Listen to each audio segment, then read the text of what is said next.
Salut, je vous retrouve dans un nouveau tuto et cette fois-ci on va repartir du côté de la 3D parce que j'aurai des choses à vous raconter concernant le moteur de rendu V-Ray dans sa version 7 à l'intérieur de 3ds Max. Pour ceux qui ont déjà suivi certains de mes tutos, notamment mon dernier tuto sur la version 6 de V-Ray, attention, ce tuto-là ne va pas vous réexpliquer les fonctionnements généraux du moteur de rendu V-Ray. Là, on va uniquement couvrir les nouveautés puisque entre la version 6 et la version 7, il n'y a pas de changement qui bouleverse la manière de travailler à l'intérieur de V-Ray. La liste des nouveautés donc dans V-Ray 7, ça va être la possibilité d'importer les fichiers que l'on appelle Gaussian Splats, donc c'est les nuages de points. C'est des choses qui peuvent être intéressantes d'utiliser lorsque par exemple vous voulez récupérer très rapidement un environnement qui aurait été scanné par exemple, transformé en nuage de points. Ça a ses avantages et ses inconvénients et on en parlera à l'intérieur de ce tuto. Ensuite, nouveauté aussi, les luminaires V-Ray, ça c'est des lumières que vous allez pouvoir trouver à l'intérieur de la bibliothèque Chaos. Gros avantage de ça, c'est que ça inclut à la fois la géométrie de la lumière, mais aussi l'éclairage. Donc beaucoup plus pratique pour les utiliser à l'intérieur de vos scènes architecturales. Concernant Chaos Cosmos toujours, cette fameuse bibliothèque dans laquelle vous allez pouvoir retrouver des géométries, des environnements ou des matériaux, on parlera des variantes, c'est la possibilité de récupérer sur une seule géométrie des variantes de saison, et c'est le cas sur certains végétaux par exemple. Au niveau des paramètres de rendu, la petite option Firefly Removal qui va vous permettre d'enlever les scintillements qui peuvent apparaître parfois, surtout sur des surfaces avec de la réflexion ou de la réfraction.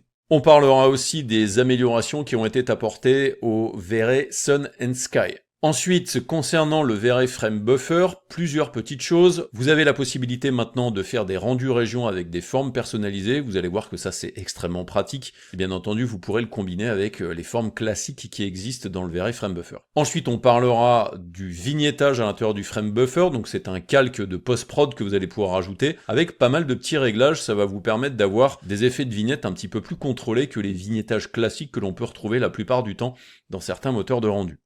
On verra aussi les préconfigurations de correction colorimétrique, ça va vous permettre de mettre directement sur vos images des préconfigurations qui incluent plusieurs effets de post-process, et ensuite vous aurez quand même un contrôle assez important de ces presets à l'intérieur du V-Ray Frame Buffer.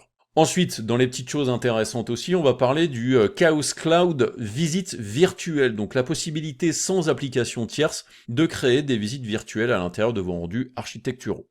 Concernant le Chaos Scatter, des petites améliorations, on verra l'Instance Brush qui va vous permettre de peindre facilement des instances directement lorsque vous utilisez le Chaos Scatter, et puis on verra aussi les Distribution Maps qui vont vous permettre d'avoir encore une surcouche de génération à l'intérieur du Chaos Scatter.